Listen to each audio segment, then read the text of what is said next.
Hello, everyone. My name is Alex Tribolet. So today I'll be talking about rapid screening of radionuclides using test-take technology. As you probably worked out, I'm not Phil, but I'll try and do my best. Please bear with me because this whole kind of virtual conference thing is quite new, so please bear with me. Um, so yeah, so basically what I'll be going over today is just giving an introduction to just the background of test-take technology, why, how it's come to be and why it's justified. And then I'll go over the methodology and then show some results, speak a little bit about what I'm currently working on, and finally just give an overview conclusion. So the UK is undergoing at the moment a large-scale decommissioning process led by the Nuclear Decommissioning Authority. And this includes contracting site license companies to take care of individual sites across the UK. The biggest issues that have been identified by the NDA has just been the legacy waste and also the site complexity challenges, such as going from the helium cooled Dragon reactor in Winfrith all the way to Dunray in the Scotland, which is a fast breeder reactor. So there's quite a large variation in nuclear sites, and with it many challenges. And some of the radionuclides of like the biggest interest due to their abundance and have been identified as strontium-90, technetium-99, and cesium-137, amongst others. So the NDA has recently just promoted the development of on-site and in-situ techniques just to try and streamline the process of where you don't get so much of samples being sent away to off-site laboratories to be analyzed and looked at for a period of several weeks and can sometimes be a bit costly. Just try and streamline that process a little bit. Also, cases where you send samples off to be characterized and find out there's nothing in there, and that time could have been saved up and used more efficiently.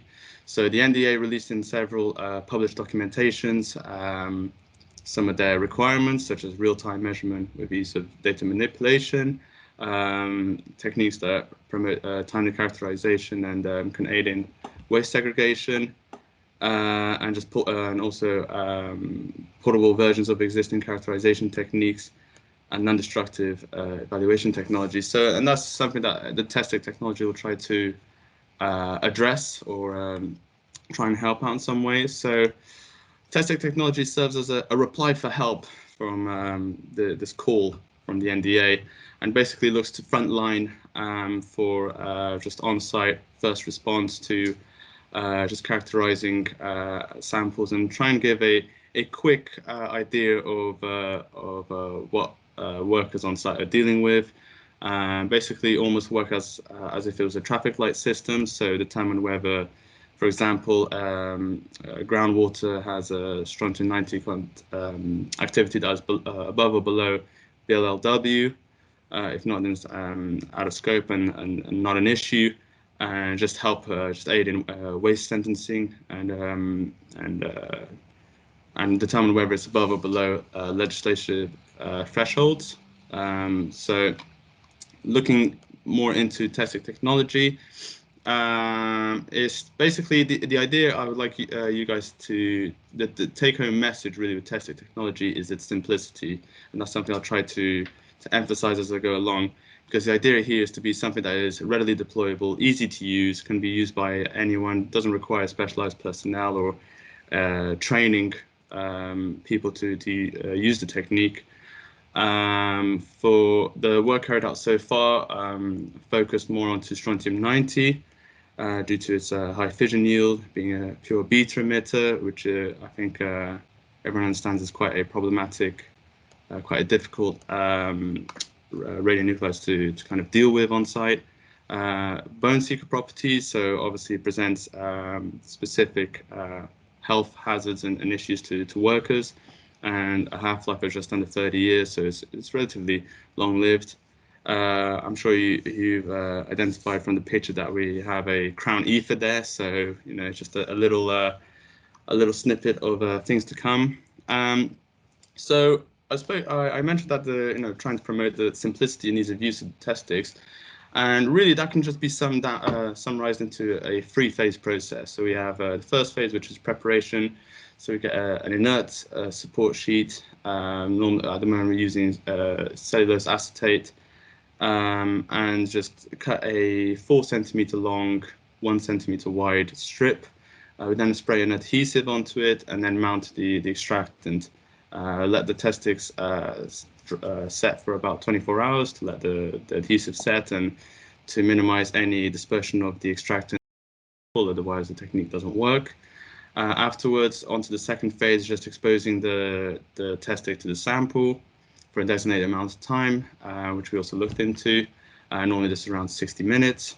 And then finally, measurement is where we then remove the test stick from the sample, wash it with Millicute to remove any sample that's left on the test stick but not absorbed onto the test stick, add a scintillant cocktail, and then measure it. The active site, which is the focus of the work we carried out, is about 1 centimeter squared area at the tip of the test stick, where the strontium-90 uptake is occurring. So giving just a picture idea, on the left we have 5 test sticks. Obviously it's hard to see because it's cellulose acetate sheets, so transparent, a bit difficult to see. This was some of my first attempts, so then it's not amazingly accurate cutting there. I have improved, don't worry. And as you can see, we're using top of the line cutting edge technology. Yes, that is a post-it note holding the test sticks together. For these test sticks, just to show basically the model of it, we use polyborane, which I think the market name now is Cleversol. So we've been working with TK100 mostly, but also we've done some work with Cleversol just to compare different extractants, see how the test sticks would behave. And on the right, we have a 5 ml sample vial where the test stick would sit inside. And basically, we just add a 4 ml aqueous sample with a test stick inside, leave it there for a designated amount of time, and then remove it from there. The idea would be that when it comes to being deployed in the field, we could have just the test sticks already inside that vial in a controlled atmosphere, and then the worker would then just add a 4 ml sample into the vial and then just put the test stick back in. So again, just trying to make it as easy as possible and as quickly as possible to get that all-important information. So the first thing we looked at in terms of data was just the mass loadings, and this was important just for future KDA calculations for experiments afterwards. And we basically just tagged the extractants with strontium-90 and then carried out the procedure as shown before. And we had loadings of less than 5 milligrams, and that's quite a small amount of material required, and it just means that very low cost, very again don't require much to make these test sticks. Again, just comparing between just the 2 extractants just to get an idea. Moving forward, the idea that we're trying to emphasize here is that the test sticks don't operate in a quantitative uptake. We're not trying to absorb all the strontium-90 that's in solution. We're trying to just operate it with a proportional mechanism. So the activity that we detect on the test stick is proportional to the activity that's in an aqueous phase. This is better summarized on the second equation at the bottom, where we would use a proportionality constant, which is BT, to convert the activity that we detect on the test stick to what the activity in the aqueous phase is. So it's quite a nice and simple. Again, I keep saying simple, but that's really the idea we're working with here. Simple way of going about things, and with regards to the technique, and keeps things relatively straightforward. Going into just trying to demonstrate the mechanism. It's worth mentioning here that the Cleversol is an cationic exchange extractant, if you didn't know, whilst TK100, as we know, is a size exclusion resin. So as we can see, we're already getting quite a linear response from the Cleversol, which is good to see. So we're seeing that proportional mechanism in practice. TK100, not so much, and that's when we got to thinking maybe there's something we can do to help that. And the solution to that was to just introduce agitation. So to work with diffusion control, try and disrupt some of the any equilibrium pathways that have been formed between the aqueous solution and the extractant on the test stick. And lo and behold, we had a observable improvement in proportionality and in linearity of the data, and even for the clever soul, which was already quite good before, also improved. So, and it's a simple addition to simple change to the methodology. What we do is we just put the test sticks when they're inside the vials, just put it on a tumbler, low speed, so it doesn't it's not too aggressive on the extractant that's bound onto the test stick, and we just leave it there an hour. So a relatively straightforward implementation to add. And moving, if I could divert your attention to the table, we can see that the R squares and the proportionality constants are also improving as soon as we go from the system to a stirred. And then we also added different concentrations of stable strontium, just to get an idea of how if we could retain that proportionality mechanism, and we do. We're quite happy with that data.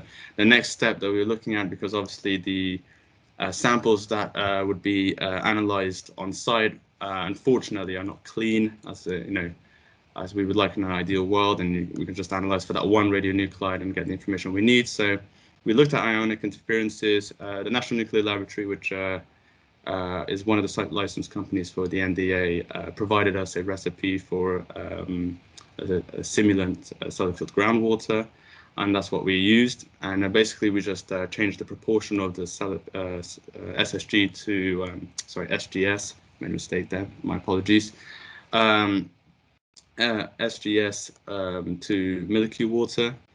And what we do see is that we do get really nice performance out of the test sticks and strontium 90 uptake up until the 50% point, and then after that we start getting a sharp decline. And again, this is a relatively easy implementation to the methodology, just adding 2 mils of the sample along with 2 mils of millicurie water, and again, just trying to improve the performance, optimize the performance, and make sure it works even in the presence of ionic interferences. So we're quite happy with that. The next thing that we really wanted to start looking at was just test stick response. So like I said, that wanted to try and use test sticks to kind of distinguish, whether using an on-site method to determine whether it was above or below a specific threshold. Such as if it's out of scope or if it's a VLLW. Obviously, we need the test sticks to operate at a good range to be able to distinguish between the two. So we just carried out an experiment over variable activity from millicurie water all the way to 100 becquerels, and we had a really nice linear response across that range, which just showed that we had a really good test stick response control. And this was in SGS again, so this is despite being in the presence of ionic interferences. So it was a really positive, really good data to see. Speaking about what currently working on, so again to the final year of my PhD and with the project, and this is bearing in mind that the biggest difficulty I've had with this project, honestly, has been trying to just pick which direction we want to go with test sticks, because there's so much potential, even in not just in characterization in nuclear decommissioning sites, but also just in environmental monitoring. We've had interest from there. Also monitoring during nuclear facility operation. There's also potential there. So it's really exciting project, to be honest. So at the moment, I've shifted the focus more towards developing a theory model for the test sticks, so almost try and develop a template for the test sticks. So could get to a point where we just change the extractant and changing the radionuclide that we're focusing on. We can kind of already get an idea of what might be the better extractant to utilize, and kind of just saves the time a bit with regards to carrying out experiments and testing. So, and it would form basically the backbone, the theory of the test stick technology. So quite excited with that. The next work we're working on, and working closely with Stefan on this, is just use of embedded scintillator extractants. So it's trying to, again, optimize and streamline the already quite simple methodology, which is to kind of remove the having to add a scintillant cocktail, and rather just have the scintillator already embedded into the extractant, so that when the sampling is finished, you can just place it straight into a liquid scintillator counter.